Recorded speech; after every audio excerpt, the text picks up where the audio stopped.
technical delays off the start, but we appreciate you coming out this morning. We appreciate those who watch via the streams, and we appreciate your patience. I'm going to turn the sound off over here.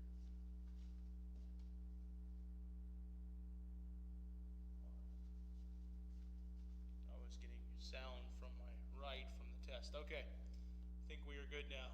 Appreciate your patience this morning. Isaiah chapter 51.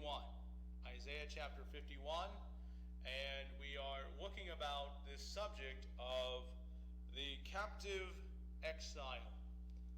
The captive exile. I think for each one of us, we don't really like to think about captivity. Now, of course, that's a word we wouldn't typically use in today's language or even think about it. But captivity is basically where you're in a place where you're not able to really control your surroundings. For example, a person that's in jail could be termed to be in captivity.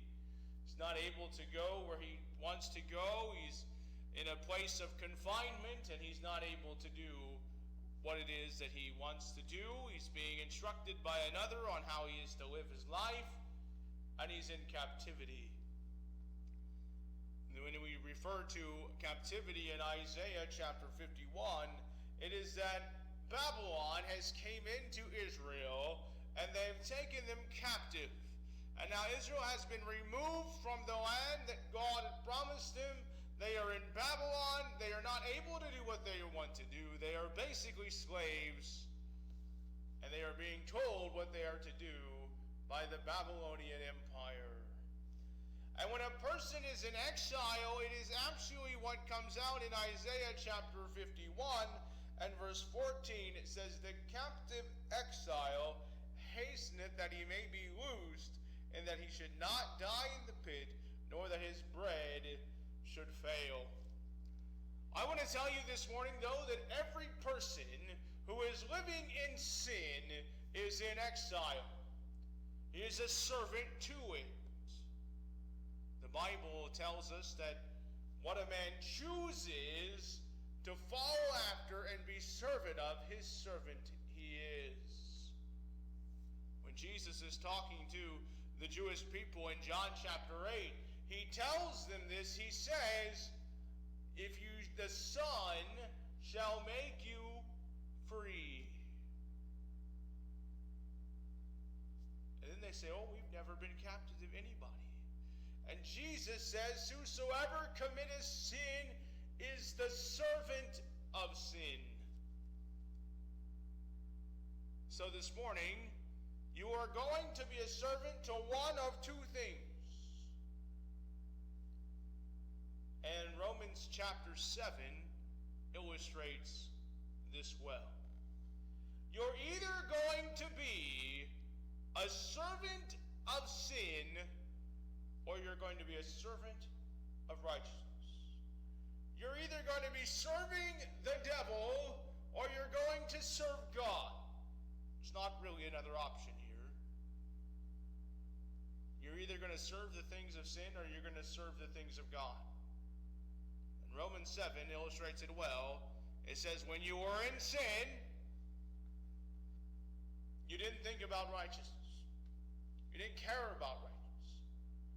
When you were in righteousness, you are no longer a slave to sin. You see, there are two parallels here. But the reality is that a person who is in some form of exile is constantly in fear that his life is going to come to an end. I remember just 4 years ago, and I know that probably each one of us do as well, that there was a fear that spread across the country that the virus situation that was going around was going to infiltrate and infect all of the inmates in the prisons. And so there was a large release, especially of those that had done lower crimes, that were released from jail to avoid virus among the jail. There was the fear of death. There's the fear of not having the resources that are needed. Obviously right now, if we need food or, if we're running low on something, we can get in our vehicle or walk somewhere, or one means of travel or another, we can go and get what it is that we need. If I need some bread, I can literally go down to the store. I could get in my car and go to Walmart or Myers or whichever store you like to choose. Or I could even walk if I needed to down to the gas station, and I'm sure I could probably pick up a loaf of bread. Or if not there, I could walk over to the dollar store just a little ways down the road, definitely within walking distance, and I could get the food that I need. But if I was in a place where I wasn't able to supply my own food, I mentioned in a jail or prison, you are not able to get your own food. You are completely reliant upon the people that are in charge of the jail to make sure that you get your food. When you're in a hospital and you're not able to really get out of bed, you are completely reliant on those around you to supply your basic needs. Your food, your water, the different procedures that need to be done. You are not in control of your situation. And perhaps, probably, just about every one of us at some point or another have had some form of hospital experience if you've lived long enough, or you've been around someone that's been in the hospital, and you see this. I want to tell you what the thing that just about anyone that's in jail or in the hospital or any other place where they're not able to do what they want to do, you know what they want to do? They want to get out as quickly as possible. All right? There's really not hardly any inmate in jail that really wants to be in jail. They're trying to find a way to get out. And so often there's parole instances. Many, not all, but a lot of inmates will be on good behavior and model prisoners many times. Why? Because they're trying to get out early. They're trying to get out. They'll do appeals, and they'll have attorneys that try to overturn or lessen their sentence. Why? Because they're trying to get out of their captivity. The person that's in the hospital is constantly wanting to be released, to get out as soon as possible. I remember the day that my wife got out of the hospital here just recently when she had our little baby Isabella, on the day where they were indicating that we were likely to be released in the morning, and morning kind of came and gone. It got to around noon, 1 o'clock, and my wife was ready to be out of the hospital. So she wanted me to go find out when they were going to release her, and thankfully it wasn't too much after that. Why? We're trying to get out of the situation that we are in. We don't like to be in captivity. We don't like to be in a place where we're not calling the shots. But I want to tell you in verse 15, the way out of captivity was through God. And I'm not talking about a physical captivity this morning. I'm talking about a spiritual captivity. You may not be in jail this morning, thank the Lord. Obviously, if you were able to listen to this message, I'm not entirely certain you'd be able to even get into jail, but you're obviously not in jail this morning. I don't think there's anyone watching that's in the hospital. I mean, maybe you would watch it from the hospital, I don't know. But you're most likely not in a physical captivity this morning. Thank the Lord, we live in a free country. We're able to do basically what we please. I mean, there are walls, there are things that we can't do, but for the most part, we can do almost whatever it is that we want to do. But I want to tell you, spiritually speaking, you may well be in captivity this morning. Who is calling the shots in your life? And maybe I should say, what is calling the shots in your life? There are people that are slaves to all kinds of things. could probably list pages and pages of addictions that are out there. Things that people are addicted to. I mean, obviously the ones that we think to right off the top, we probably think about drugs and alcohol and smoking and those types of things. Gambling's another big one. We would probably come up to those kind of things, prescription drugs, things that people are addicted to. Those are things that come to the mind almost right off the bat, but there are far more things a person can be addicted to. Many people that are addicted to their phones, pick up their phone for no reason at all, but just to scroll through something or look at something. And even myself at times, phones have become an integral part of our society, and they become a part of our lives. They become something that we have to watch our time with. You can be addicted to phones. You can be addicted to video games. There's a lot of people that are addicted to video games. They spend hours upon hours a day, and I'm not saying anything against them. I play them from time to time myself. But you can be addicted to it. It can become a controlling factor in your life.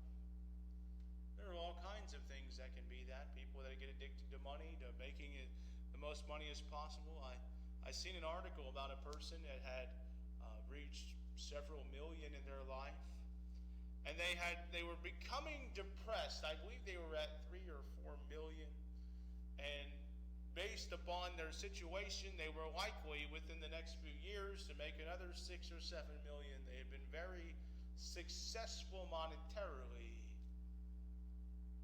but the person was talking with a financial advisor, and it was really more about their emotional situation, because they had gotten to the point where it had no longer become satisfying.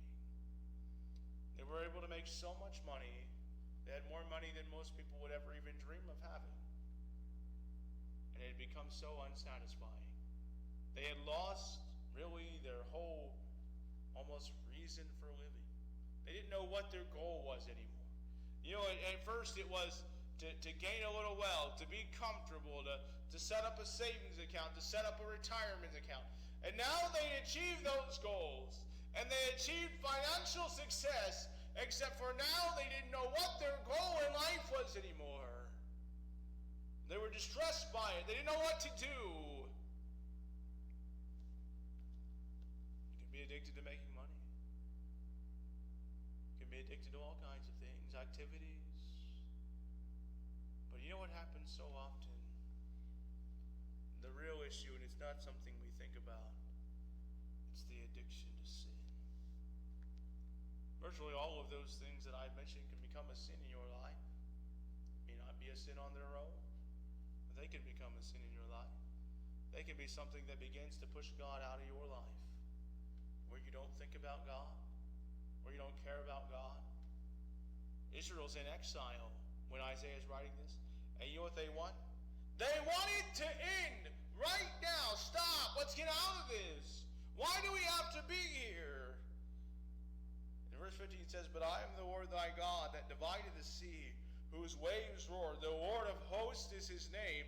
And I have put my words in thy mouth, and I have covered thee in the shadow of mine hand, that I may plant the heavens and lay the foundations of the earth, and to say unto Zion, thou art my people."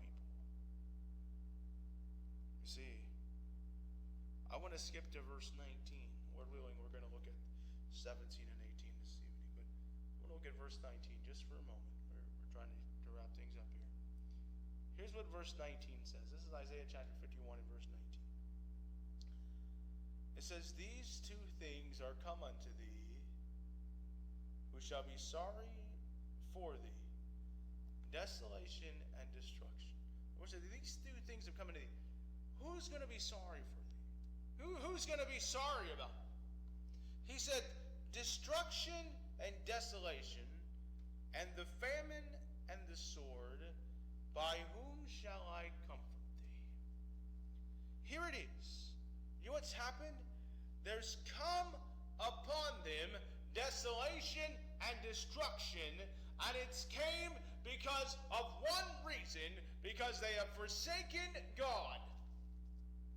And I'm going to tell you, in your lives, If you live in sin, which is the natural thing that you are inclined to do, and what the world will encourage you to do, you will find desolation and destruction.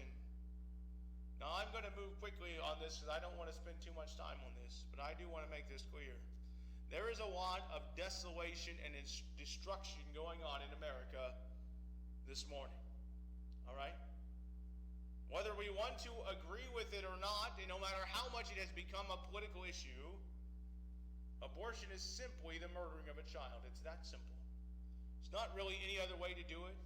And it's a very disturbing thing. And I don't want to paint too grotesque of a picture this morning, but it's literally the ripping up and mutilating and throwing away of a little baby. Sometimes it's even in the second and third trimester where literally the baby, if it was not being aborted, can literally live if it was outside of the womb. It's a tragedy. And yet we've indicated as a woman's choice, and I have nothing against women. I obviously have great respect for them. I love my wife, but it's a tragedy. You know what is also a tragedy? It's a tragedy that we don't know what to do with our relationships. It's a tragedy what has happened with the amount of homosexuality that's going on in America, where a little girl and a little boy don't really even know they're supposed to have a relationship anymore. We've blended the lines so much. It's a tragedy because there are a lot of young men and women who are literally, in the form of for supposed health care, are literally having their private members mutilated, as we have made it an ideal that we've confused things so much. You see, I'm talking about destruction and desolation this morning. This is what came on Israel because of their captivity. You know why they went into captivity? Because they had rejected God. And they had gotten to the point where they were destroying themselves. They were destroying themselves. That's what had happened. Passing their children through the fire to Molech. Very simple. They were offering child sacrifices. It's an amazing thing. We sacrifice our children now, though not even to Molech. We just sacrifice them because we don't want them. Molech was the supposed god that, would give you power and give you prosperity. And literally, when a child was born, they would take it to the god Molech. They would put it into this burning fire, basically, and the child would literally be burned up. In exchange for what they perceived was power and success. Terrible thing. They were serving the goddess Ashtaroth. Well, Ashtaroth was simply the goddess of sexuality. It's pretty much what it was. She was termed the god of fertility. And literally it gave them excuses to have all kinds of immoral behavior.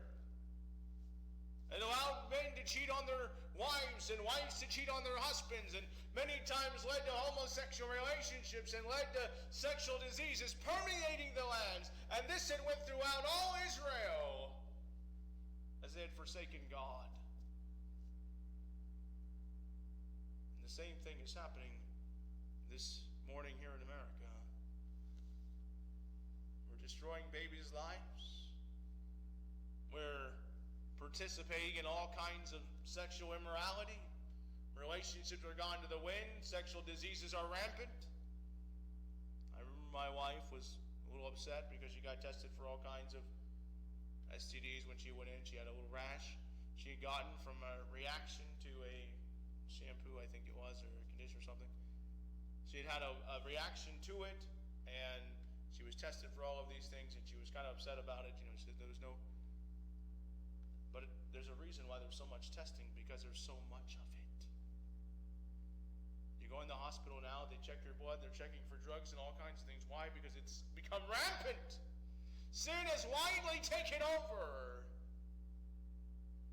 And so I asked this morning, are you in exile? Are you in captivity? Are you living in sin? God has the answer. He had the answer to Israel. He has the answer for you this morning. God wants to change your life. He wants to change you. wants you to become a new creation, be born again. He wants the old things to pass away. God wants to do something wonderful in your life. I want to tell you the times when Israel turns to God were amazing times. They were blessed. God worked. Their crops didn't fail. Things went well. The land was saved from all of the different things. That was really one of the reasons why it appears that Israel was sent into Canaan in the first place, is really to get rid of all the diseases that were there. God was doing amazing things. When God's on the scene, people are healed, people are saved, people are transformed, and captivity is broken. You become free. Are you free this morning? If you're not, you can be. Jesus Christ said, if you come to me, I'll make you free. You shall know the truth, and the truth shall make you free. Are you serving God? He's the one that has the power to break the bonds of captivity, to set you free. Thanks to all of you who come out. Thanks to you who view the streams. We appreciate your support. Pray that you have a wonderful day in the Lord. We prayed up, blessed up, and ready to go up. Have a wonderful afternoon.